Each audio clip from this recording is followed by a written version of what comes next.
Start करते हैं, हिंदू पढ़ाना स्टार्ट करेंगे। पहला पेज है, पहले पेज में क्या है इन्होंने बोला है, वही मैंने आईएमएफ ने जो बोला था ना, आईएमएफ ने बोला था कि इंडिया की इकोनॉमी 2020-21 में 11% से ग्रो करेगी। वो इन्होंने बोल दिया है कि हमारी 11% से हमारा रियल जीडीपी चलेगा, नॉमिनल जीडीपी इतने परसेंट से चलेगा। तो इन्होंने बोल दिया है कि इतने इतना चलेगा। अब देखेंगे कैसे चलेगा, क्या करना होगा। तो बस इसमें इस पूरे में कुछ टर्म्स हैं, real GDP, nominal GBT, GBT deflector क्या होता है, फिर साइकिलिंग फिजिकल पुश क्या होता है, फिर ये सब क्या होता है। तो इन सब के मैंने नोट्स बना लिए। वी शेप इकोनॉमी मैंने एक बार और पढ़ाया था आपको, ये क्या होती है। तो इन सब के मैंने नोट्स बना लिए हैं, क्योंकि आपको ऐसे समझ में नहीं आएगा। देखो, पहली बात जीडीपी डिफ्लेटर और रियल जीडीपी में अंतर देखते हैं, नॉमिनल जीडीपी में और रियल जीडीपी में अंतर देखते हैं। जैसे मैंने 2019 लिया, 2020 लिया, यहाँ पे कुछ हमने 100 आइटम हमारे जीडीपी में पैदा किए, 100 आइटम पैदा किए, और 2020 में 105 आइटम पैदा किए। जो 100 आइटम पैदा किए तो 10 रुपये के हिसाब से 1000 रुपये हो गए, और जो 105 किए 2020 में हमने मतलब कि प्रोडक्शन किया, वो 15 के हिसाब से 1575 रुपये के हो गए। चलो भाई ठीक है, 1575 रुपये के हो गए। अब हम देखते हैं कि एक तो इसमें क्या ये पता लग रहा है हमें, एक तो कि प्रोडक्शन बढ़ गया है, मतलब 5+ हो गया है। इन्फ्लेशन भी बढ़ गई है 5%, मतलब 5, मतलब कि इन्फ्लेशन 5 रुपये महंगी हो गई है। और वैल्यू भी बढ़ जाएगी। वैल्यू दो कारण से बढ़ रही है, एक तो प्रोडक्शन भी बढ़ा है, क्वांटिटी बढ़ी है प्रोडक्शन की, और वैल्यू भी बढ़ी है, प्राइस भी बढ़ा है, इन्फ्लेशन भी बढ़ी है। तो अब रियल जीडीपी क्या होता है, नॉमिनल जीडीपी क्या होता है, ठीक है। नॉमिनल जीडीपी तो यही होगा जो आया ये, इतना बढ़ा, जितना बढ़ा ये, इससे इतना। फिर ये तो नॉमिनल हो गया कि इतने साल से ये ज़्यादा हुआ, पर भाई ज़्यादा क्यों हुआ, ये नहीं कि प्रोडक्शन तो, क्वांटिटी तो बढ़ी है पर प्राइस भी तो बढ़ा है ना। तो रियल जीडीपी निकालना है हमें। रियल जीडीपी कैसे निकालेंगे, इन्फ्लेशन के साथ एडजस्ट करेंगे। इन्फ्लेशन कैसे एडजस्ट करेंगे, ये वाली इन्फ्लेशन नहीं लेंगे, प्रोडक्शन तो क्वांटिटी तो यही लेंगे, पर इससे मल्टीप्लाई करेंगे जो ऊपर के प्राइस से था। तो हमने क्या किया, 1050, यानी कि 5% की ग्रो हुई है। इसे बोलते हैं रियल जीडीपी, जो रियल में टर्म निकाल रहे हैं रियल। नॉमिनल में वो पर्टिकुलर ईयर में जितनी आई थी उसको नॉमिनली बोल देंगे। समझ में आ गया ना, ये चीज़ें सीधा नॉर्मली इन्फ्लेशन के साथ एडजस्ट कर देंगे। मतलब इन्फ्लेशन क्या है, जो प्राइस बढ़े थे हम पुराने प्राइस के हिसाब से नापेंगे। ये पुराने प्राइस जो बेसिक ईयर में रहते हैं ना, उसके हिसाब से नापेंगे। ये हो गया 105 रुपये। तो 105 क्वांटिटी, क्वांटिटी मतलब क्वांटिटी कितना जीडीपी में, मतलब कितना प्रोडक्शन बढ़ा है, 5 बढ़ा था, 5 को इससे कर दिया तो 1050 आ गई। तो 5% की ग्रो हुई है।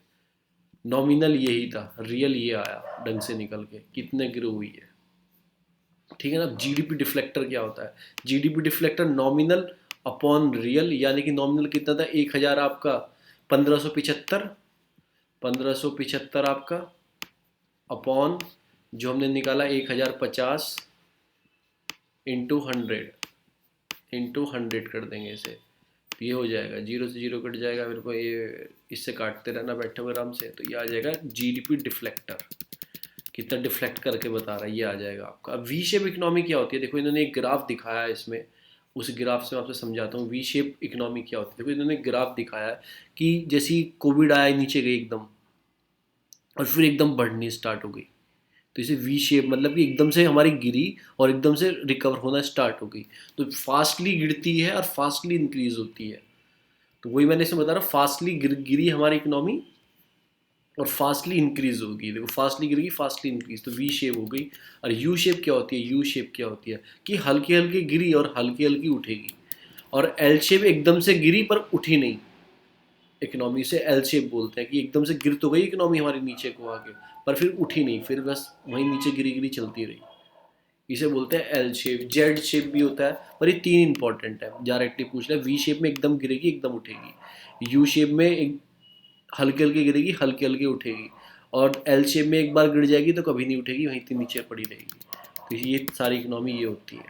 अब एक होता है साइक्लिकल पॉलिसी, जो मतलब उसमें क्या होता है कि जब व्हेन द इकोनॉमी ग्रो, अच्छे से हाई ग्रो कर रही है, तो गवर्नमेंट क्या करती है, स्पेंडिंग कम कर देती है। और क्यों कम करती है गवर्नमेंट स्पेंडिंग, क्यों, देखो भाई ऑटोमेटिक बढ़ रही है, हमारी ग्रोथ बढ़ रही है, तो गवर्नमेंट अपनी स्पेंडिंग कम कर देगी और टैक्स को इंक्रीज कर देगी। ये, और रिसेशन में क्या करती है गवर्नमेंट की, स्पेंडिंग बढ़ानी है उसे और टैक्स कम करने हैं, जो उसे अप करना है। जो बजट आएगा उसमें पता लगेगा जो उसे अप करना है। तो देखते हैं क्या करते हैं, टैक्स घटेंगे या नहीं घटेंगे। तो ये सब होता है इसमें रिसेशन पीरियड में, साइक्लिक पॉलिसी। तो उसमें क्या दिया गया है, इसमें यही दिया गया है इसमें क्या दिया गया है देखो, counter cyclic fiscal push till the country return to its pre COVID grow path. तो ये वाला हमें स्टार्ट करना है। इसमें यही सारी टर्म दी गई हैं।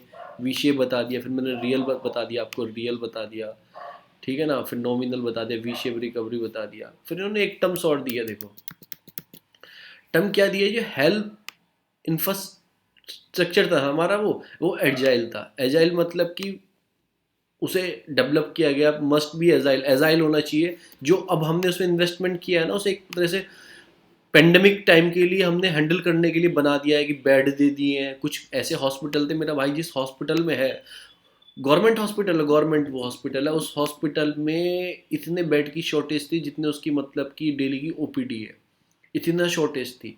तो बता रहा है कि 500 बेड का उसमें कोविड कोविड मल्टी, मतलब उसे क्या मतलब क्या बोल सकते हैं, वो सुपर स्पेशलिस्ट हॉस्पिटल बनाया गया 500 बेड का पेंडेमिक टाइम में। तो एजाइल बनाया गया है। तो इसमें क्या एक वर्ड आया है, एक इसमें वर्ड आया है सैलेंसी बायसेस, ये बायस, इसका मतलब क्या होता है कि हमें बड़ी बड़ी चीज़ों पे ध्यान तो देना ही है, पर छोटी छोटी चीज़ों को भी मिस नहीं करना है।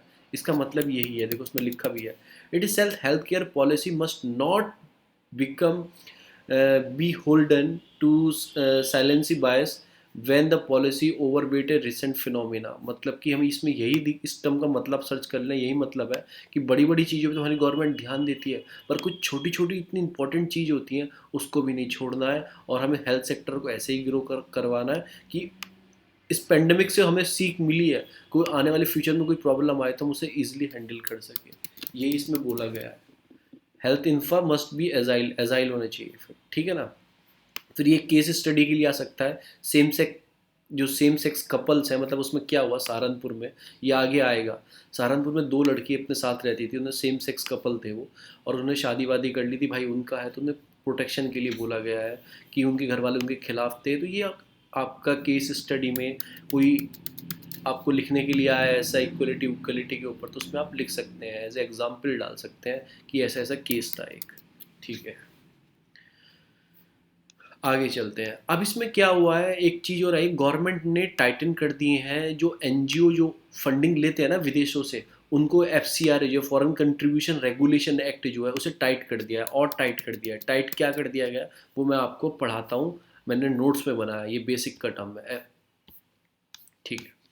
गवर्नमेंट ने अभी क्या किया है कि जो एनजीओ रिसीव करते हैं फॉरेन फंड, जो रुपीस की फॉर्म में भी करते हैं, रुपीस की फॉर्म में भी कर रहे हैं, एक तो फॉरेन करेंसी में हो गया वो ठीक है, कुछ फॉरेन में से जो पैसा डालते हैं रुपीस की फॉर्म में भी डालते हैं, ठीक है, डोनेशन डालते हैं, तो वो भी किसके अंडर आएंगे, वो एफ के अंडर आएंगे। क्या लिखा है, receive fund in rupees by the foreign firm, from होगा ये, फ्रॉम फोरम फर्म, फ्रॉम होगा, बाय नहीं होगा, बाय एनजीओ होगा, फ्रॉम फोरम फर्म, और at the time of donation date firm in India. अगर वो जो फर्म है, मतलब कि जो एसोसिएशन है वो डोनेट कर रही है, वो इंडिया में है, अभी इंडिया में है, पर उसकी मतलब है वो बाहर की, पर इंडिया में है, और रुपीज़ की फॉर्म में डोनेट कर रही है, तो वो भी एफ में फॉरेन कंट्रीब्यूशन में जाएगा। तो उन्होंने और टाइट कर दिए हैं रूल्स उसके, ठीक है ना। कुछ होगा, कुछ ब्लैकिंग कर रहे होंगे तो इसलिए। और फिर 48 आवर्स में जैसे पैसा आ गया मेरे अकाउंट में, चाहे इंडिया में ही वो फर्म्स है, विदेश की फर्म, अमेरिका की फर्म, कोई एसोसिएशन इंडिया में ही है, उसने रुपीज़ की फॉर्म में पैसा मेरे अकाउंट में डाल दिया, वो मेरे अकाउंट में आ गया, तो विद इन 48 आवर्स में जो बैंक में आएगा, तो उसे रिपोर्ट करना होगा सेंट्रल गवर्नमेंट को, रिसिप्ट और यूटिलाइजेशन, पैसा निकाला गया या पैसा डाला गया, फॉरन जो पैसा आया वो 48 आवर्स में गवर्नमेंट को बताना होगा। किसको बताना होगा, मिनिस्ट्री ऑफ MHA को, क्योंकि यही देखती है FCRA, ठीक है ना। फिर तो अब हम पढ़ते हैं एक्ट कौन सा है, फॉरेन कंट्रीब्यूशन रेगुलेशन एक्ट 2010 में आया था, implement by the MHA। Individual are permit to accept foreign contribution without permission of MHA। Permit किए गए थे, पर मॉनेटरी लिमिट कितनी थी, लेस देन 25,000, लेस देन 25,000, ठीक है ना। ये था permit, individual permit to accept foreign countries without permission of MHA। Organisation require to register themselves every 5 year, हर 5 साल में रजिस्ट्रेशन, मतलब अपना रिन्यू कराना था या रजिस्टर्ड कराना था, ठीक है। फिर कुछ इसमें खामियां लगी 2010 वाले में, तो हमने क्या किया, 2020 में घुस गए हम। 2020 में अमेंडमेंट लेके आ गए, उसमें क्या प्रोहिबिट कर दिया हमने। पहली बात तो क्या प्रोहिबिट किया हमने, पैसा कौन नहीं ले सकते, ये पब्लिक सर्वेंट होते हैं। देखो, गवर्नमेंट सर्वेंट तो है ही, पब्लिक सर्वेंट भी होते हैं कुछ। गवर्नमेंट के तो गवर्नमेंट के हो गए, कुछ पब्लिक सर्वेंट होते हैं गवर्नमेंट से इन्हें पैसा मिलता है। तो वो हमने उन पे बार लगा दिया, हमने प्रोहिबिट करा दिया 2020 वाले में। 2010 ऑलरेडी बार लगा था किस पे, इलेक्शन कैंडिडेट खड़े होते हैं उन पे पैसे नहीं ले सकते, एडिटोरियल जो होते हैं न्यूज़पेपर के वो नहीं ले सकते, जज नहीं ले सकते, government servant, member of any legislature और पॉलिटिकल पार्टी, ये तो 2010 में ही बैन था। पर पब्लिक सर्वेंट 2020 में बिल लेके आए, वो कर दिया।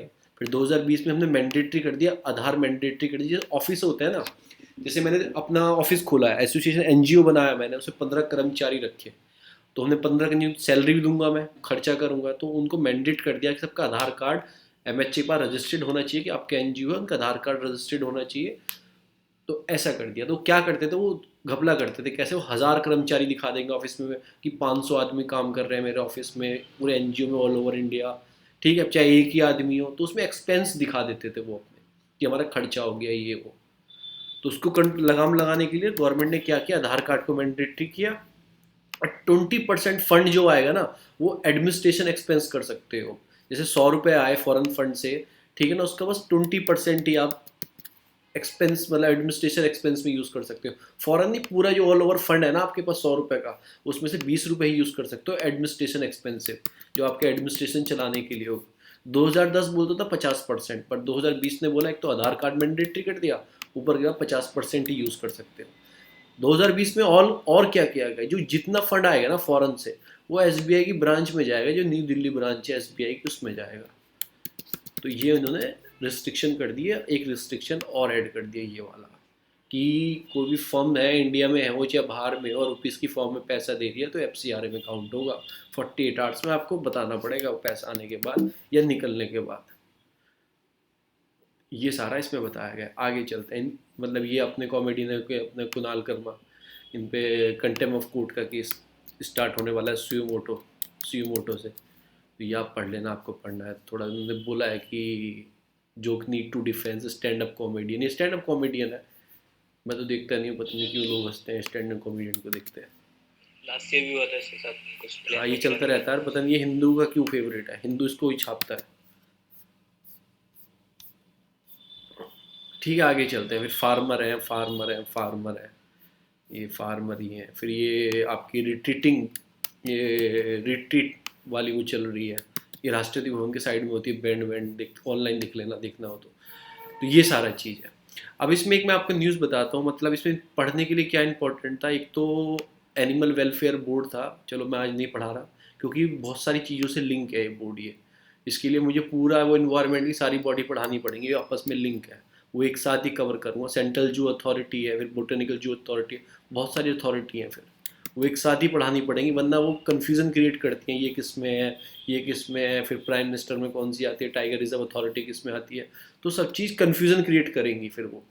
तो ये एक ही साथ पढ़नी है किसी दिन, सारी एक साथ कनेक्टिंग हो जाएंगी, चीज़ों को कनेक्टिंग करना। तो इशू क्या था कि मतलब पेटा ने कंप्लेन दर्ज कराई थी, मतलब कि जो कुछ सर्कस है उसमें अभी भी एनिमल का यूज़ किया जा रहा है, कोविड टाइम में भी यूज़ किया गया है। तो उसने मतलब फिर दिल्ली हाई कोर्ट ने एनिमल वेलफेयर बोर्ड से और सेंट्रल जू अथॉरिटी से जवाब मांगा है, तो ये सारा उसमें दिया गया है। फिर इसमें क्या, आईआईटी कानपुर क्या कर रहा है, उसने सबमिट किया है प्रपोजल टू दिल्ली गवर्नमेंट के सामने कि रियल टाइम पॉल्यूशन स्टडी करेंगे, मतलब कि हम दोबारा से जीरो लेवल से पूरी स्टडी करेंगे क्यों इतना पॉल्यूशन बढ़ रहा है, इतना क्यों प्रॉब्लम आ रही है। तो उन्होंने पैसा मांगा है दिल्ली गवर्नमेंट से कि आप हमें पैसा इशू करो, आईआईटी कानपुर को, यूनिवर्सिटी ने, और हम वाशिंगटन मतलब कि वो स्टार्ट करेंगे, पूरा रियल टाइम स्टार्ट करेंगे। 11 करोड़ रुपये, new study will cost 11 crore rupees according to the proposal जो मांगा है। देखते हैं क्या स्टडी में आएगा, वो स्टडी बाद में पढ़ेंगे, उससे पहले कोई पढ़ने का लाभ नहीं है जो स्टडी में आएगा। चलो आगे चलते हैं, एडिटोरियल पे आएंगे। वही देखो ये पूरी न्यूज़ आ गई, वो लड़की थी दो सहारनपुर की, 23 या 24 एज की, इन दोनों ने शादी वादी कर लिया। इसमें लिखा है कि हैज़ बीन लिविंग रिलेशनशिप में रह रही थी वो couples on the year are voluntary living with each other and account for sexual orientation, ये सब चीज़ें हैं। तो वो उनका अधिकार है भाई रहने का, एक 21 साल की है, एक 22 साल की है, वो माइनर नहीं है, 18 साल की नहीं है, या फिर वो नहीं है, तो उनके पास अधिकार है रहने का। चलो अब हम आ जाते हैं अपने एडिटोरियल सेशन पे। इसमें भी कुछ पढ़ने के लिए नहीं आया, वही न्यूज़ आई है जो मैं आपको रोज पढ़ाता हूँ, वही सारी न्यूज़ है मेरे नोट्स में भी। और आज कुछ नहीं है, इतना देखो ख़त्म हो गया, इतना ही था मेरे नोट्स में आज। तो सब आप न्यूज़ आज समझने वाली आई हैं, मोटी मोटी आई हैं न्यूज़। देखो क्या है इसमें, क्या है कि अभी क्या हुआ है कि शशि थरूर पे कल मतलब कि उन पे क्या रजिस्टर्ड हो गई है उनके खिलाफ, मतलब कि एक केस रजिस्टर्ड हो गया है कि मिसलीडिंग इन्फॉर्मेशन, मैं कब से पढ़ा रहा हूँ, misleading information, fake news, misleading social media post on Republic violence, ये वो सब मैं कब से पढ़ा रहा हूँ, 3-4 दिन से। मैंने आपको 4-5 चीज़ भी बता दी कि कैसे रोक सकते हैं, हमें फैक्ट चेक होना चाहिए, ट्रांसपेरेंसी होना चाहिए, डाटा प्रोटेक्शन लॉ होना चाहिए है, we have no any universal law in the world, global में कोई लॉ नहीं है इंटरनेट फर्म्स पे, ये कल ऐड किया कि इतनी सारी चीज़ ऐड कर सकते हैं, ठीक है ना। एक अवेयरनेस प्रोग्राम चलाना चाहिए, जैसे यूनेस्को को बताया था फैक्ट चेक प्रोग्राम है उनका। तो ऐसे प्रोग्राम्स हमें चलाने चाहिए रोकने के लिए कुछ जो फेकिंग न्यूज़ है, मिसलीडिंग न्यूज़ है। तो बस यही आ रहा है सच्ची ट्रूथ पे वो हुई है। और एक सेक्शन 124 ऑफ आईपीसी याद रखना, सेक्शन 124A ऑफ आईपीसी जो अभी हम यूज़ करते हैं उसका मोस्टली जगह, तो ये वो सेक्शन याद रखना। सेक्शन 124 आईपीसी में आपको बता ही देता हूँ।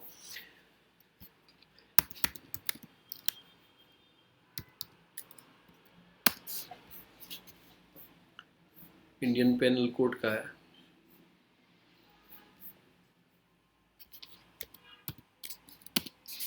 कोई भी आपको न्यूज़ सर्च करनी हो ना, ठीक है ना, इस पे जाता है। सेडिशन चार्ज पहली बार तिलक के ऊपर लगा था, याद भी रखना, तिलक के ऊपर लगा था 1906-8 में, जब स्वदेशी मूवमेंट चला रहे थे वो, तो उन पे ये लगाया गया था एफआईआर सेक्शन, सेडिशन चार्ज बोला जाता है अगेंस्ट 49 अमेंडमेंट। ये तो चलो वो है सेडिशन चार्ज। बैकग्राउंड क्या है, 17th सेंचुरी इंग्लैंड, मतलब वही मैं बता रहा हूँ आपको, पहले भी लग गया था भाई, उससे पहले भी लग गया था। कब हुआ था, सेक्शन 124 आईपी से 1870 में ब्रिटिश लेके आई थी कन्वेंट, बाल गंगाधर तिलक, तिलक पे लगा था फर्स्ट टाइम, तिलक पे लगा था, बाल गंगाधर तिलक, हाँ इन पे लगा था, बीजी तिलक पे लगा था 1897 में, मतलब 1897।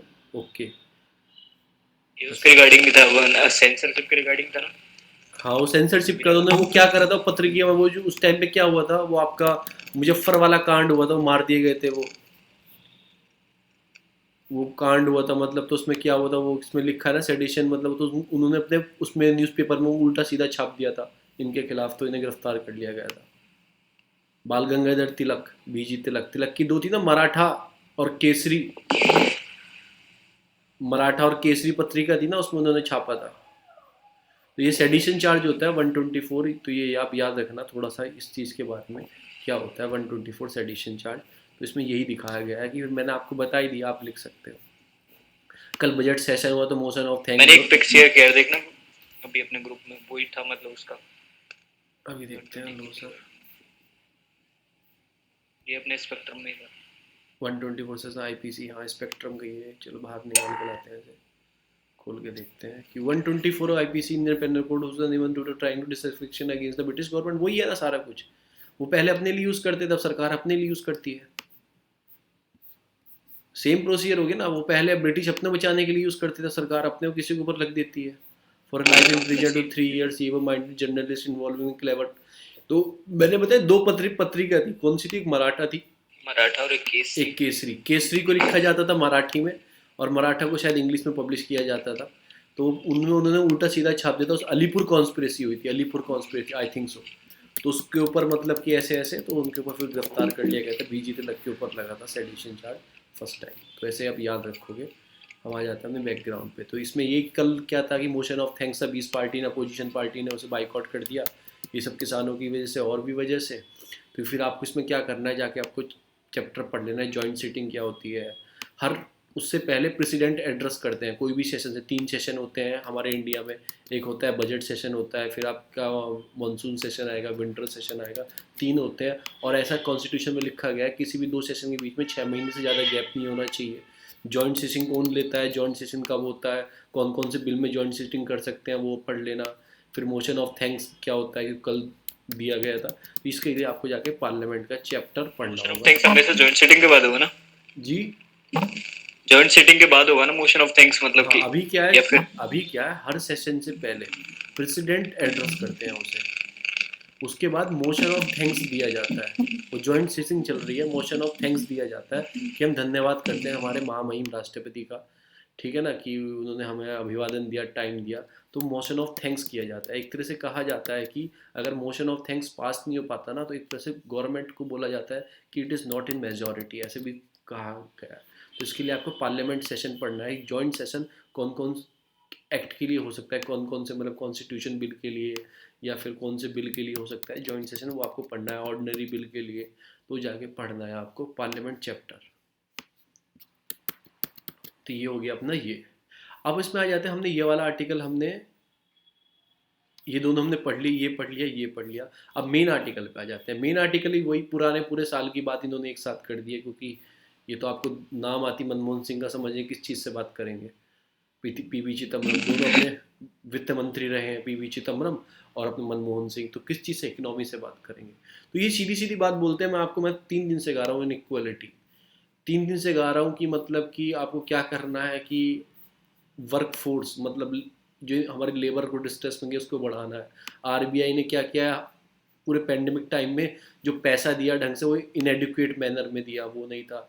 जो प्रधानमंत्री अपनी खड़े होकर भाषण दे रहे थे, एक बार पार्लियामेंट में प्रधानमंत्री खड़े होकर बोल रहे थे कि मनरेगा को मैं बंद नहीं करूंगा, इसलिए बंद नहीं करूंगा क्योंकि मैं दिखाना चाहता हूं कि कांग्रेस ने जो स्कीम स्टार्ट करी थी गरीबों के लिए, मतलब गरीब को गरीब में देने के लिए स्टार्ट करी थी, तो कांग्रेस की निशानी रहेगी कि गरीब बनाना चाहते थे। उसी मनरेगा ने एक लाइफ लाइन का काम किया लोगों को रोजगार देने का पेंडेमिक टाइम में, उसी मनरेगा ने जिसके ऊपर वो बुराई कर रहे थे।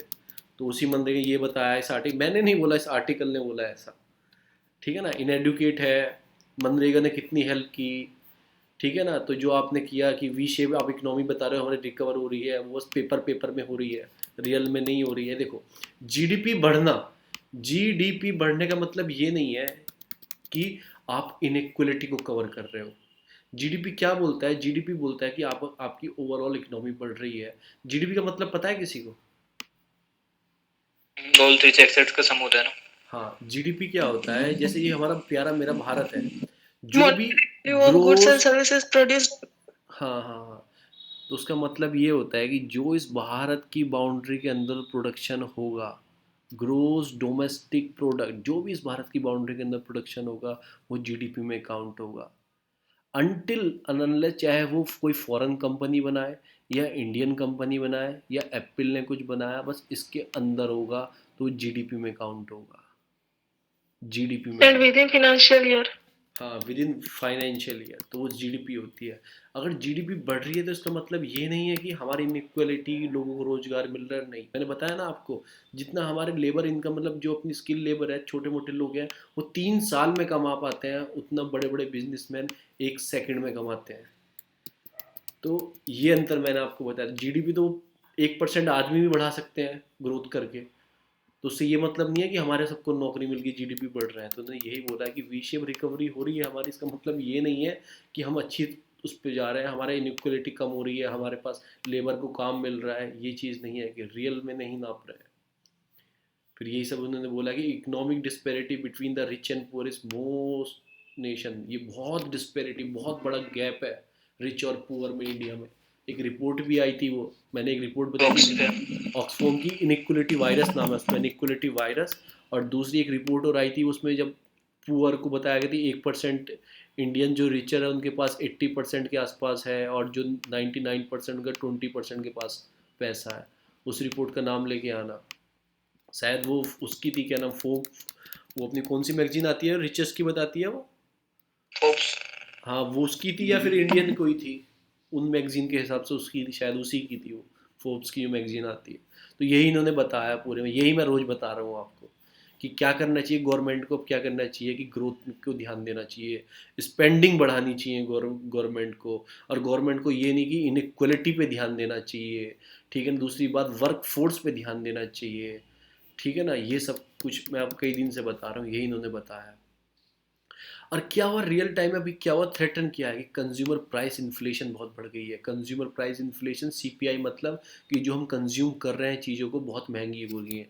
कल मैं सब्जी लेके आया, मैं आश्चर्य मान गया, 60 रुपये किलो, 40 रुपये किलो आलू, जो मेरी माँ कभी लाती थी, मुझे याद था, कभी बचपन में जाता था घर था, 10 रुपए के 2 किलो मिलते थे। और आज भी मेरे यहाँ आलू होते हैं, वो 4 रुपये 5 रुपये किलो के हिसाब से जाते हैं, जो आज मार्केट में कितने बिक रहे हैं, 40 रुपये किलो में। इस चीज़ को शौक हो गया मेरे सामने, मैं देख के।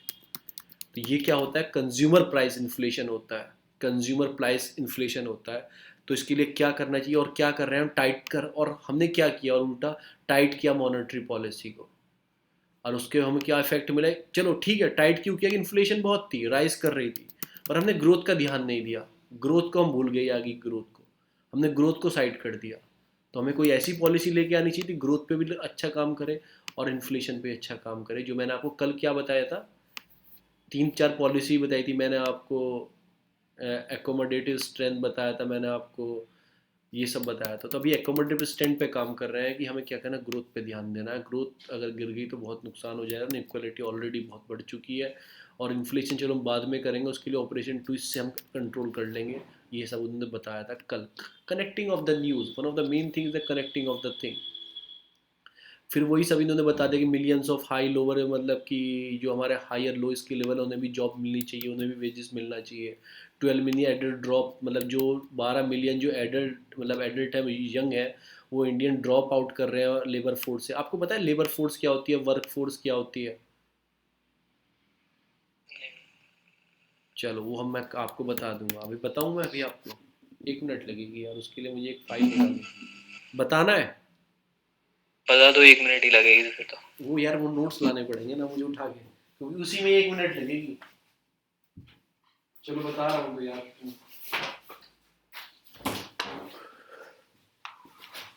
होगी सर?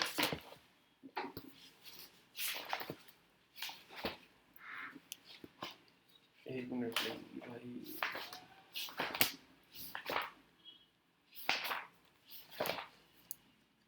यूनिफॉर्म स्किल लेवल, चलिए मिल गया। फ्रैक्शनल अनएम्प्लॉयमेंट, हाँ ये मिल गया। 1 मिनट, फोटो खींच के मैं शेयर कर रहा हूँ, उसे समझा दूँगा।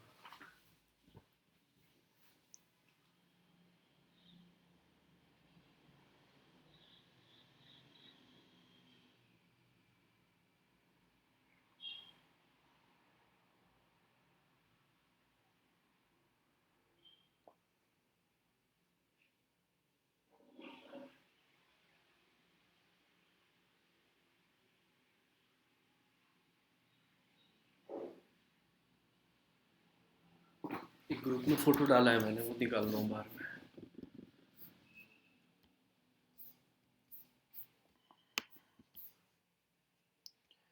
चलो मैं आपको लेबर फोर्स बता देता हूँ, वर्क फोर्स क्या होती है और वो क्या होता है सारा।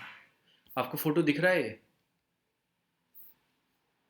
यस, वो दिख रहा है। ये समझ में नहीं आएगा थोड़ा, मतलब मैं बताऊंगा तो ही आएगा, क्योंकि नोट्स मैं अपने हिसाब से बनाता हूँ, जो मैं अपने लिए पढ़ता हूँ। ठीक ऐसा है, लग रहा है प्रूफ बहुत साल पुराने, 5-7 साल से रख रहे हैं। नहीं नहीं, ये कभी भी जब एनसीईआरटी पढ़ी, सभी एनसीईआरटी में ही है, जब भी मैंने बनाते थे, मेरा कॉलेज टाइम से पढ़ता रहता था, कुछ ना कुछ मिलता रहता था, तो ऐसे फाइल में ही लगा रखे हैं मैंने। और मैं फिर उसके बाद क्या करता रहता हूँ, कुछ मुझे कहीं से मिलता था इसके ऊपर ही लिखता रहता हूँ मैं, कोई नई चीज़ नहीं लिखता मैं अलग से, इसी में डालता रहता हूँ, ऐड ऑन करता हुआ। तो ये सब एक्टिव स्टेटस क्या होता है, एक्टिव स्टेटस, चलो ठीक है, हमें क्या रखना है कि 3 स्टेट ड्यूरिंग रेफरेंस होते हैं, मतलब कैसे होते हैं, वर्क फोर्स होती है, वर्किंग क्या बोलते हैं, वर्क फोर्स किसे बोलते हैं, वर्क फोर्स बोलते हैं कि मतलब कि जो इकोनॉमिक एक्टिविटी में बिजी हैं उन्हें बोलते हैं वर्क फोर्स। जो इकोनॉमिक एक्टिविटी में बिजी है, मतलब ऑलरेडी उनके पास जॉब है, तो उन्हें वर्क फोर्स बोलते हैं। कुछ ऐसे भी होते हैं कि मतलब कि अभी वर्क फोर्स नहीं बता रहा, अभी बता रहा कुछ ऐसे लोग होते हैं जिनके पास काम होता है ऑलरेडी, इकोनॉमिक एक्टिविटी में होते हैं। कुछ लोग ऐसे होते हैं कि मतलब कि जो ढूंढ रहे होते हैं काम, economic activity, either making tangible effect लगा रहे हैं ढूंढने के लिए काम, या फिर उनके लिए कोई काम अवेलेबल नहीं है या फिर मिल जाएगा उन्हें, कि मतलब इफेक्ट कर रहे हैं, कुछ लगे हुए हैं कुछ इफेक्ट कर रहे हैं। कुछ ऐसे होते हैं उन्हें कोई मतलब नहीं है, मजे ले रहे हैं, ना उनके लिए कोई काम है, कि being not engage in the economic activity and also not able for a work, मतलब काम भी नहीं ढूंढ रहे हैं और वो करना भी नहीं चाहते, नाकारा टाइप। 3 तरह के लोग होते हैं, एक एक्टिविटी में लगे हुए हैं, एक जॉब को सर्च कर रहे हैं, कुछ टेंजिबल इफेक्ट लगा रहे हैं जॉब मिल जाए, और तीसरे कौन से होते हैं कि वो ऐसे लोग होते हैं कि मतलब कुछ करना ही नहीं चाहते। तो अब इसमें से लेबर फोर्स क्या होगी, वर्क फोर्स क्या होगी, वो मैं आपको बताता हूँ नीचे। जो पहले दो कैटेगरी के लोग हैं, जो काम कर रहे हैं और जो काम ढूंढने के लिए कोशिश कर रहे हैं, वो आते हैं लेबर फोर्स में। वो आते हैं लेबर फोर्स में। दोनों, मैं हूँ नौकरी के लिए कुछ कर रहा हूँ, कुछ करने के लिए, तो मैं आऊँगा, और कोई नौकरी ऑलरेडी कर रहा है, हम दोनों लेबर फोर्स में आ जाएंगे। ठीक है ना। फिर पहले पर्सन कौन थे, पहले थे वर्क फोर्स थे, जो ऑलरेडी काम कर रहे थे, वर्किंग में थे, वो वर्क फोर्स हो जाते हैं। दूसरे अनएम्प्लॉयमेंट है, ये वाले अनएम्प्लॉयमेंट है। तीसरे तो लेबर फोर्स में काउंट ही नहीं होते। तो कौन से काउंट होते हैं, जो ऑलरेडी जॉब कर रहे हैं और जो ढूंढना चाह रहे हैं जॉब को, वो होते हैं आपके लेबर फोर्स में। The person is found in due the reference period with the concern a period of participant economic related. ठीक है, ये होता है कि एनएसओ निकालता है, अनएम्प्लॉयड नेशनल सैंपल ऑफ सर्वे, इसे डिसॉल्व कर दिया, गवर्नमेंट ने ख़त्म कर दिया, स्टेटिक को इसका वो दे दिया, फिर कुछ ये यूनिवर्सल। चलो ये मैंने आपको बता दी, यही दोनों होती है लेबर फोर्स, ये वाली, ये होती है। आपको स्टेटमेंट देगा और ऐसे लेबर फोर्स पूछेगा ये कौन सी फोर्स है, ये होती हैं सारी। 1 मिनट लगी, हमने ये पढ़ लिया। हम आते हैं वापस अपने क्रियाक्रम पे जो हमारा चल रहा था। तो यही बताता है कि 12 मिलियन लोग हर साल, मतलब क्या एडल्ट क्या कर रहे हैं कि Indian side drop out of the labour force compare to the last year. हर साल ये सब ड्रॉप आउट हो रहे हैं, लोग छोड़ के पता नहीं क्या कर रहे हैं, जा रहे हैं, लेबर फोर्स से बाहर निकल रहे हैं।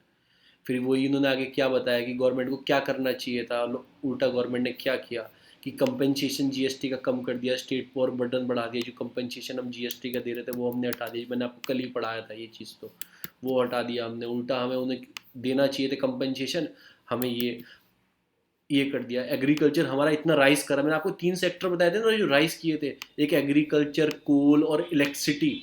उन्होंने अच्छा परफॉर्मेंस दिया था हमारे उसमें, पेंडेमिक टाइम में अच्छा परफॉर्मेंस दिया था, और सारे सेक्टर माइनस में गए थे, यही पॉजिटिव में ग्रोथ दिखाई थी इन सेक्टरों ने। ये बोलते हैं कि ठीक है भाई, एग्रीकल्चर अच्छी ग्रोथ दिखा रहा था, ऊपर से हमने क्या ला दिया, फार्मर के ऊपर बिल ठोक दिया ला के, एमएसपी को हमने उनके ऊपर धोखा कर दिया, ये धोखा कर दिया हमने आके उनके साथ। वो ग्रो कर रहा था, हमने उसमें रोक दिया ला के उल्टा। तो इन्होंने ये बोला है। फिर बोला है गवर्नमेंट ने एक्सपेंडिचर तो बढ़ाए हैं, ये बोलते हैं गवर्नमेंट ने अपने एक्सपेंडिचर तो बढ़ाए हैं, ठीक है ना। पर वो एक्सपेंडिचर कहाँ कर रहे हैं, पार्लियामेंट बनाने में एक्सपेंडिचर कर रहे हैं, जिसकी कोई ज़रूरत नहीं थी। हमें इतना अपनी स्पेंडिंग बढ़ानी है, ऑलरेडी अच्छी चीज़ों में लगानी है, वो ऐसी जगह यूज़ कर रहे हैं पार्लियामेंट बनाने में, ये बनाने में। तो ये तो विपक्ष के आदमी ऐसे ही लिखेंगे, पर आप ऐसा नहीं लिख सकते। आप ऐसा मेंशन कर सकते हैं कि हमें इस चीज़ में यूज़ करना चाहते हैं instead of parliament. Parliament is most important building for our democracy, this and that, ऐसे लिखे 2-3 तारीख पार्लियामेंट की करके कि हम न्यू बिल्डिंग की ज़रूरत थी, ये वो। उसके बाद हम लिख सकते, पर उसकी अभी ज़रूरत नहीं थी, पर बाद में हम बना सकते थे, ऐसा हम लिख सकते थे। उसके बाद क्या करना चाहिए थी, मिनिस्ट्री ऑफ जो अपना हेल्थ का बजट है वो हमने बढ़ाना चाहिए कि ये वो करके 2% ऑफ द एक्सपेंडिचर, 2% हम यूज़ करते हैं 2020-21 में, 2%। उन्होंने एक बहुत अच्छी बात बोली है, वो आगे आएगी चलो। फिर नॉमिनल जीडीपी इतना डिफेंस का हमने घटा दिया है, अपना डिफेंस प्रिपेयर्डनेस मतलब रेडी टू डिफेंस, डिफेंस का हमने एक्सपेंडिचर घटा दिया है। GDP has been falling off, defence की जीडीपी हमने कम कर दी है। तो यही सब इसमें बताया गया है। फिर राइजिंग द इंटरेस्ट ऑफ, हमें क्या करना चाहिए, देखो कि rising the interest rate of environment, physical sector चुप्ट, मतलब ये नॉन परफॉर्मिंग लोन्स हैं, इन पर काम करना चाहिए। वीक कंजम्पशन, जो डिमांड कम हो रही है उस पर देखना चाहिए। यही सारी बात इन्होंने, अच्छी अच्छी बातें इन्होंने बोली हैं कि कांग्रेस के टाइम में क्या काम होता है। उन्होंने स्कीम चलाई थी, ये नियालू, ये न्यूनतम आय योजना, मिनिमम इनकम सपोर्ट की स्कीम चलाई थी। ऐसी कोई स्कीम चलानी चाहिए, लोगों को हेल्प मिलनी चाहिए। तो यही सारी बातें हम रोज़ पढ़ते हैं, वो इन्होंने कंसिडरेट करके बता दी हैं कि वही वर्कफोर्स पे काम करना चाहिए। मनरेगा की तारीफ कर दिया इन्होंने, कितना हेल्प मिली है हमें। कंज्यूमर प्राइस इन्फ्लेशन बढ़ रहा है, मॉनेटरी पॉलिसी जो टाइटिंग करनी थी, मतलब मैंने कल ही से पढ़ा हो। तो यही सारी बात इन्होंने की है। आप ये नोट करने की नहीं है, आपको आराम से बहुत लिखने को है आपके दिमाग में, आप लिख सकते हो। फिर ये आता है, एक आर्टिकल आता है कि मतलब कि एक अपने सी सुब्रमण्यम साहब है, चंद्रशेखर सुब्रमण्यम इनका नाम शायद है। तो ये साहब है, इनका ये 111वां जन्मदिन था, ये बर्थ एनिवर्सरी थी इनकी कल, आज इनकी बर्थ एनिवर्सरी है। तो ये साइंस की क्या बोलते हैं, call for science for economic freedom of humanity, science for economic freedom of humanity. इनके बहुत बड़ा योगदान रहा है। कहाँ योगदान रहा है मैं आपको बता रहा हूँ। इनका योगदान कहाँ रहा है, इसमें लिखा है। इनका योगदान रहा है जो हमारे ग्रीन रिवॉल्यूशन हुआ था ना, भीख मांगते थे दूसरे देशों से, अपना सड़ा हुआ अनाज भेजते थे दूसरे देश, तो इनका योगदान रहा है ग्रीन रिवॉल्यूशन में। इनका योगदान रहा है कि explore the space, profound concept of black hole में योगदान रहा है इनका। तो इनका बस नाम याद रखना कि इनका बहुत बड़ा योगदान रहा है कि concern about the problem of food security को इन्होंने सॉल्व किया है, कि ही सोड the seed of the green, इन्होंने ही बीज रखा था ग्रीन रिवॉल्यूशन का इंडियन एग्रीकल्चर में, तो इनका योगदान रहा है। फिर आपका वाइट रिवॉल्यूशन में याद सकते हो, वर्गीस जी हैं, उनका योगदान रहा है। ऐसे सारे रिवॉल्यूशन का आप पढ़ सकते हो। तो फूड सफिशिएंट गोल को इन्होंने फुलफिल कराया था। फिर इन्होंने, इनके नाम पे क्या हुआ था, जब इनका 90 वाला जन्मदिन था, ठीक है ना, ये क्या बोलते थे, ये क्या बोलते थे, मैं आपको एक चीज़ बताऊं, ये बोलते थे he realise that economic freedom of every citizen of India was be heavily reliant, मतलब 4E के ऊपर बेसिस है। ये सब मेंस के पॉइंट है भाई, ये सब मेंस के पॉइंट है लिखने के लिए, वर्डिंग जो है ना मेंस की है। एक मिनट रुक जाओ, मुझे इसमें, ये मेंस के पॉइंट है सारे, ये मेंस के पॉइंट है। मुझे एक चीज़ और करनी है इसके साथ।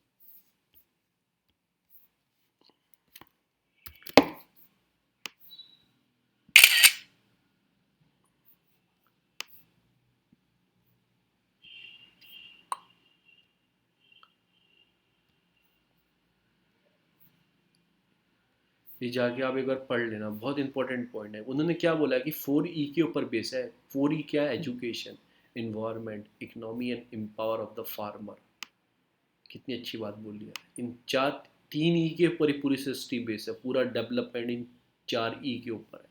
तो यही बात सोचते हुए 90 के जन्मदिन पे यहाँ तो क्या बना देता, 19 वाला जन्म, अभी 111वां जन्मदिन है, तो एक नेशनल एग्रो फाउंडेशन बनाई थी, has gifted the nation on the 19 जन्मदिन पे बनाई थी। उनके जर्नी ऑफ 21 साल हो चुके हैं। NFA has it journey 21, he was lived in ideal of. तो ये सब के बारे में इनकी सोच क्या थी, फार्मर सेंट्रिक प्रोग्राम, इन्होंने बहुत काम किया है। तो इनका नाम याद रखना, क्या नाम है इनका, नाम है अपना सी सुब्रमण्यम। ये सारे आर्टिकल में आया है। फिर ये ग्राउंड जीरो रिपोर्टर को लड़ाई हो गई है, मतलब फार्मर जो अपने फिशरमैन थे वो इधर उधर चले गए, तो श्रीलंका वालों ने उन्हें पीट पाट दिया, इधर इंडिया वालों तो उनके उनके घर वाले प्रोटेस्ट पे बैठ गए। ये बहुत बड़ा इशू है, चलता रहता है। लोकेशन यहाँ रखना, पाल स्ट्रीट जो है गुल्फ ऑफ मन्नार, इसके नीचे है Gulf of Mannar, Gulf of Mannar है। देखिए पाल स्ट्रीट है ना, ये एरिया पाल स्ट्रीट है, ये अपना रहा वो सेतु ब्रिज है ये वाला, इसके नीचे कौन सी आती है, इसके नीचे आती है गुल्फ ऑफ मन्नार, इसके नीचे गुल्फ ऑफ मन्नार आती है। ये लोकेशन याद है। आगे चलते हैं, आगे चलते हैं, आगे चलते हैं। फिर ये अपनी एक वैक्सीन है, मतलब सीरम इंस्टीट्यूट एक तो बना, कोविशील्ड तो बना ही रहा था, कोविशील्ड तो बना ही रहा था। इसका कुछ आया है क्या, मैसेज किया अभी इसने, Chandrashekhar limited is also important, Chandrashekhar limit, हाँ वो भी है, वो भी है भाई, वो भी है। तो अभी हमारा सीरम इंस्टीट्यूट क्या कर रहा था, अभी एक वैक्सीन तो बना ही रहा था, कोविशील्ड बना रहा था, वो जो वो अपनी फाइज़र वाली वैक्सीन भी बना ही रहा था। अमेरिकन कंपनी एक है नोवावैक्स, उसने भी अपनी वैक्सीन सीरम को ठेका दे दिया बनाने के लिए, नोवावैक्स ने भी ठेका दे दिया है। वो वैक्सीन बहुत इफिकेसी यूज़ हो रही है, मतलब जो अपना म्यूटेशन आया ना वो उसमें बहुत हेल्पफुल हो रही है नोवावैक्स। अपनी कोविशील्ड भी हो रही थी अपनी उसमें जो इंडिया की थी। तो ये सारी ये याद रखना, नोवावैक्स का भी ठेका अब इसने ले लिया, अमेरिकन है नोवावैक्स, ऐसे याद रखना, अमेरिकन है नोवावैक्स। फिर मतलब कि इसमें क्या हुआ है, इकोनॉमी मतलब विड्रॉल ए 4 बिलियंस वन से कुछ इंपॉर्टेंट नहीं है, पढ़ने लायक नहीं है, आप पढ़ लेना, पढ़ना। इसमें क्या दिखाया गया है, जैसे बैंक हमने क्या किया गया, बैंकों को हमने खुली छोटी रिस्ट्रिक्शन, जो अपने लोन्स है ना उनको ईजी बना दिया है हमने, और फिर बैंकों को बोला है कि आप इतना फोर्सफुली लोगों से पैसा मत लो, थोड़ा उसमें ढील देने के लिए बोला है, बिकॉज ऑफ पेंडेमिक रीजन से, ठीक है ना। बोला ठीक बात है, अभी ठीक चल रहा है, पर उसको लंबे समय तक मत करना, फिर नॉन परफॉर्मिंग एसेट वाला सिस्टम हमारा बढ़ जाएगा तो एक प्रॉब्लम आ जाएगी। तो उसने यही बोला है कि लॉन्ग समय तक मत करना, फिर क्राइसिस आने स्टार्ट हो जाएंगे, यही बोला है। इस वाले आर्टिकल में क्या है कि जो हमारे मतलब कि हमारी इतना अच्छा डेवलपमेंट चल रहा था कि जीडीपी इतनी चल रही थी, फिर भी जो हमारी मूडी जो अपने वो रैंकिंग देती है ना, बीबीबी इंडिया को रैंकिंग देती है, मूडी वाले और ये वाले अपने को रैंकिंग देते हैं, तब भी हमें AAA की रैंकिंग नहीं दी इन्होंने, ऐसा कुछ बोला है। जब भी हमारे पास बीबीबी की और ई की रैंकिंग थी, इकोनॉमिक्स के टर्म्स है, क्योंकि इकोनॉमिक्स सर्वे आया तो उन्होंने दिया था, हमारी 5th लार्जेस्ट इकोनॉमी थी इन द वर्ल्ड, उसके बाद भी रैंकिंग हमारी ये दी हुई थी उन्होंने। तो उसे एक तरीके से ट्रांसपेरेंसी बनाना चाहिए, ये सब इसमें दिखाया गया है। फिर देखो इसमें यही आ गया, मैंने जो आपको फ्रंट वाले पेपर में था आपके वो साइलेंसी बायसेस, मतलब कि छोटी चीज़ों को भी ध्यान रखना है, बड़ी चीज़ तो है ही, उसमें छोटी चीज़ों को भी ध्यान रखना। To enable India to response to pandemic, health infrastructure much be agile, मतलब कि हेल्थ इंफ्रास्ट्रक्चर अच्छा होना चाहिए। अगर हमें इस टाइप के पेंडेमिक को करना है तो उसको कैसे बनाएंगे, वो साइलेंसी बायसेस उन्हें टर्म दी गई है। उसका मतलब क्या होता है कि बड़ी चीज़ को तो हम ध्यान रखते हैं, उसके साथ साथ छोटी चीज़ों को हमें ध्यान रखना चाहिए, कुछ इंपॉर्टेंट होती हैं छोटी छोटी चीज़ें। आपने एक एम्स तो बना रहे हो, पर आपको प्राइमरी हेल्थ केयर जो गाँव के दराजों में, छोटे छोटे गाँव में प्राइमरी हेल्थ केयर है ना, उनको भी ध्यान में रखना है। इसका कहना ये मतलब है सारा ये। अब इसमें कुछ दिखाया गया कि देखो केरला तो बेस्ट है ही, उसकी तो कोई एडुकेट ही नहीं है डॉक्टर के नर्सेज के मामले में। आपको देखते हैं प्रॉक्सी वोटिंग होती है, विदेशों से वोट करते हैं लोग, तो आप देख सबसे ज़्यादा केरला के लोग करते हैं वोट उसके अंदर। ऐसा क्यों? क्योंकि केरला की नर्सेज पूरे वर्ल्ड में आपको मिलेंगी। इवन आप दिल्ली में, मैंने एक दो हॉस्पिटल में देखा, सब केरला की नर्सेज होती हैं, तो उनकी तो सिस्टम बहुत बढ़िया है ही उनका। फिर दिल्ली का है, फिर नॉर्थ ईस्ट का है, फिर उत्तराखंड का कब से हो गया भाई, ठीक है चल, हो गया होगा। कंपेयर टू अदर तो बढ़िया ही होगा, इसलिए उन्होंने दिखाया। बस झारखंड बिहार उड़ीसा और यही बीमारू की स्टेट है। देखो बीमारू कौन कौन सी स्टेट है, बीमारू बिहार, आपकी एम से मध्य प्रदेश, आर से राजस्थान, यू से यूपी, ये होते हैं बीमारू स्टेट। बोलता है कि आपको टेली मेडिसिन पोटेंशियल इंक्रीज करना होगा। टेली मेडिसिन पोटेंशियल इंक्रीज करने के लिए आपको इंफ्रास्ट्रक्चर बढ़ाना होगा, इंटरनेट इंफ्रास्ट्रक्चर बढ़ाना होगा, अगर आपको इस पर ध्यान देना। तो मैंने आपको क्या बताया, दो ही चीज़ बताई मैंने आपको, कि एक तो मैं अपनी जो हेल्थ इंफ्रास्ट्रक्चर उसे एजाइल बनाना है, वो कैसे बना सकते हैं, एक साइलेंस, मतलब ये साइलेंसी बायस वाली टर्म्स है, इसको यूज़ करके बना सकते हैं कि बड़ी चीज़ों पे तो ध्यान देना ही है, एम्स तो बनाना ही है, पर we have to focus also in our primary health care also, primary health care infrastructure also, उस पर भी ध्यान देना है। And we have to increase our telemedicine potential. वो कैसे कर सकते हैं, इसमें लिखा गया है कि पेंडेमिक टाइम में क्या बाहर तो निकल नहीं सकते थे, तो नए नए ऐप स्टार्ट हुए, नए नए ऐप स्टार्ट हुए थे कि डॉक्टर से कोई सजेशन लेना हो ऑनलाइन ले सकते हैं, तो वो टेलीमेडिसिन का पार्ट है। Provide health care access in remote area में पहुंचा सकते हैं। वो कैसे पहुंचा सकते हैं, अगर आप हम अपनी नेट की कनेक्टिविटी, देखो कनेक्टिविटी आ गया, कनेक्टिविटी इन हेल्थ इंफ्रास्ट्रक्चर को बढ़ाने में बहुत हेल्प करेगी, इंटरनेट कनेक्टिविटी, उस पर ध्यान देना है। तो दोनों को हम टर्म को इस पर यही बताया गया है, ठीक है ना। चलो आगे चलते हैं। अब इन्होंने एक टर्म बताई है, देखो इसमें कुछ आपको याद रखना है, ये प्री के डायरेक्ट पॉइंट है। इन्होंने बोलता है high out of pocket expense किया है हमारा for health can be lead poverty, मतलब जो हमारे खर्चा है ना, जो पॉकेट एक्सपेंस हेल्थ का एक्सपेंसिव हमारे पास एक्सपेंडिचर है, वही हमें पॉवर्टी के अंदर लेके जाता है। वो कैसे? एक तो हेल्थ सर्वे बताया गया, rise in public health care spend 3% हम जीडीपी से करते हैं, मतलब कि जो गवर्नमेंट हम पब्लिक स्पेंडिंग करती है ना हेल्थ में, वो मात्र 3% ऑफ जीडीपी से है, ठीक है ना। उन्होंने क्या क्या बताया, देखो इसमें टर्म्स में जाते हैं, ये लाइन ही आएंगी बस जो मैंने मार्क की हुई है, यही प्री में पूछेगा। एक तो सबसे बड़ा खर्चा कौन सा है, हेल्थ का एक्सपेंडिचर है, उसमें भी कौन सा, high incidence of catastrophic expenditure and poverty needs. तो इकोनॉमिक सर्वे ने ऐसा बोला है कि जो सबसे बड़ा खर्चा है गरीबी में पहुंचाने का, वो हेल्थ का है। उसके अच्छे उसमें लिख, पॉजिटिव पॉइंट में लिख सकते हैं अपना आयुष्मान भारत स्कीम, गवर्नमेंट ने चला के बहुत अच्छा काम किया है कि हमारा खर्चा एक कम हो गया, पर अभी भी सर्वे बोल रहा है कि लोगों का सबसे बड़ा यही है। तो हमें और आयुष्मान भारत जैसी स्कीम प्रोवाइड करनी पड़ेगी, इंश्योरेंस स्कीम प्रोवाइड करनी पड़ेंगी, उनमें ट्रांसपेरेंसी लानी पड़ेगी, सही लोगों को मिले, तो ऐसे आप लिख सकते हो।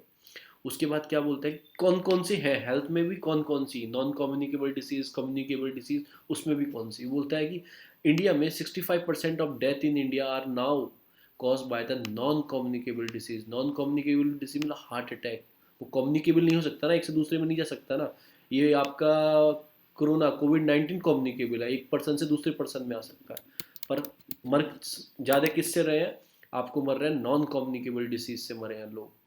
कौन कौन सी हो सकती है, हार्ट डिसीज़ हो सकती है, क्रॉनिक ऑब्स्ट्रक्टिव प्लोमरी डिसीज़ हो सकती है, स्टॉक आ सकता है, ब्लीडिंग, इनसे बहुत लोग मरे हैं। 65% डेथ हुई है इंडिया में इसी वजह से। तो इसमें यही बोला गया है। तो इसको याद रखना, अभी भी हेल्थ का बहुत बड़ा इशू है। फिर इसमें बोला गया कि capital budget allocated for a defence completely utilize since 2016-17। जैसे मैंने आपको 100 रुपये दिए और पापा आपसे बोलते हैं कि शाम तक इन्हें खर्च करके आने हैं, आपने उसमें से मात्र 50, आप कंजूस हो, आपने 50 रुपये ही खर्च किए हैं शाम तक, पापा ने 50 रुपये वापस ले लिया आपसे, तुमने खर्चा नहीं करा, वापस कर दो। तो 2016 से 17 तक, 2016 और 17 से अब जाके, मतलब 18 में भी नहीं, 19 में भी नहीं, 20 में हमने जाके पूरा पैसा खर्च किया, जो पैसा एलोकेट किया गया था डिफेंस को, ठीक है, यूटिलाइज सिंस 2016-17 से अब जाके हमने पूरा पैसा खर्च किया है। वो क्यों किया है उसका रीज़न बताया इन्होंने। एक तो ये हेलीकॉप्टर खरीद लिया हमने, ये उड़ रहा है, रफाइल वफाइल खरीद लिया। दूसरा उसमें हमने क्या करा, फिर एलओसी पे इतना मतलब प्रॉब्लम चालू थी, तो हमने वो अपने वो डिफेंस के इक्विपमेंट खरीदने में पैसा लगा दिया। फिर एलओसी को पोजीशन इंक्रीज करने में चाइना से पंगा है, तो अपनी पावर बढ़ानी पड़ेगी ना। तो अपनी ऑर्डिनेंस फैक्ट्री को बोला कि और वेपन बनाओ, ये वो बनाओ, और नए नए व्हीकल खरीदे, S-400 खरीदे, रशिया से बात डील चली, अपना फिर अपने ये रफाइल लेके आए। इन चीज़ों में तो हमने इतने साल बाद पूरा पैसा खर्च किया है। ये इसमें ये है, पूरे में यही है, पढ़ लेना बैठ के आराम से कि क्या कहाँ यूज़ किया है। फिर क्या है, lockdown provide boost to gig economy. मैं गिग इकोनॉमी कितनी बार पढ़ा चुका हूँ आपको।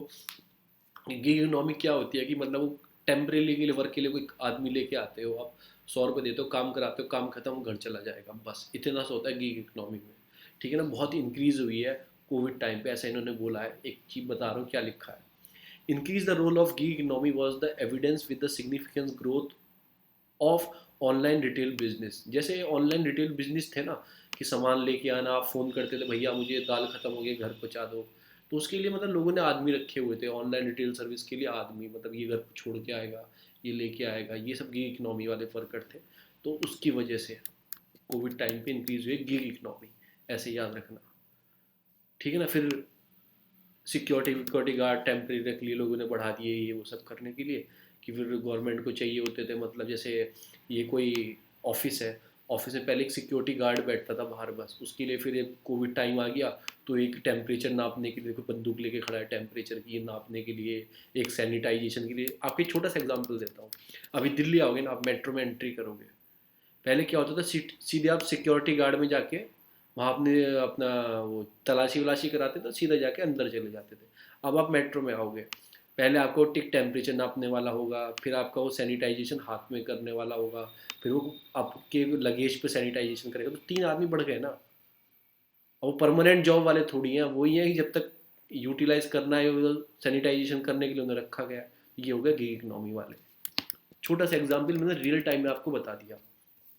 चलो, अब मैंने कोर सेक्टर तो मैं कितनी बार पढ़ा चुका हूँ आपको, वो 8 कोर सेक्टर हैं, उसमें कौन कौन से ग्रो करे हैं, only electricity and coal show growth. और विदाउट जो कोर सेक्टर से बाहर है, तो एक अपना एग्रीकल्चर ग्रोथ करा है। तो 2 ही सेक्टर ग्रोथ किए हैं, क्योंकि खूब बिजली इकट्ठा हुई है, खूब कोल बना है, तो 2 ही सेक्टर ये ग्रोथ कर पाए हैं, और सारे सेक्टर ग्रोथ नहीं कर पाए। तो इसमें यही दिखाया गया है। फिर हमें क्या करना चाहिए, अपने R&D पे, मतलब इनोवेशन पे हमें इंक्रीज करना चाहिए। जो R&D रिसर्च होती है हमारी, रिसर्च एंड डेवलपमेंट पे हमें स्पेंडिंग करनी चाहिए, कि बूस्ट हो जाए अपनी इनोवेशन। कल मैंने आपको बताया था साइंस टेक की न्यू पॉलिसी आई है, 2020 में जाके पॉलिसी आई है वो, तो वही सब इसमें दिखाया गया है। फिर क्या कहते हैं, हेल्थ आउटकम प्राइमरी, जो अपना PMJ थे ना स्कीम, आपकी जन आरोग्य आरोग्य योजना थी, उसके बहुत मदद मिली है। मतलब उसमें कैसे मदद मिली है, कि मोर्टेलिटी रेट, चाइल्ड रेट, ये सब कम करने में उसमें हेल्प मिली है। कि जन आरोग्य केंद्र बनाए गए थे योजना के अंदर, वो केंद्र गांव गांव में जन आरोग्य केंद्र बनाए गए थे।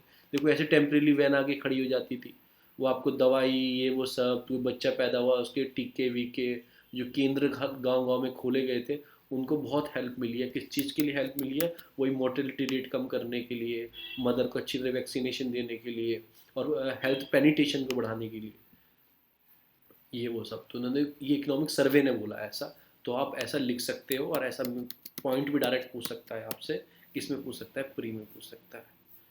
आगे ख़त्म होगी। फिर अब ये अफ़गान डील है, तालिबान, मतलब वो मीडिएटर था ना US, अफ़गान और तालिबान में डील कराने के लिए, आप संगठन छोड़ दो, हमला हमला करना छोड़ दो। फिर ट्रम्प थोड़ा साइलेंट हो गया था, बीच में रुक गया था, तब नया प्रेसिडेंट आया, देखते हैं क्या डील करेंगे तालिबान से। फिर अपने डोजेस गिफ्ट दिए हैं श्रीलंका को, भैया आप यहीं लगा लो पहले। मैंने आपके सर्वे बताया था ना, जिस स्पीड से अभी लग रही हैं वैक्सीन, उसे 8 साल लगेंगे भाई, 8 साल तक वैक्सीन लगाने के लिए। उस वैक्सीन की 6 महीने तो उसकी एक्सपायरी कॉस्ट है, ये वो सब, तो अपने ढंग से लगा लो। चलो अच्छी बात है, गिफ्ट देना चाहिए। तो यही सारे आज के उसमें था पूरे आर्टिकल में। किसी को कुछ पूछना है तो पूछ सकता है।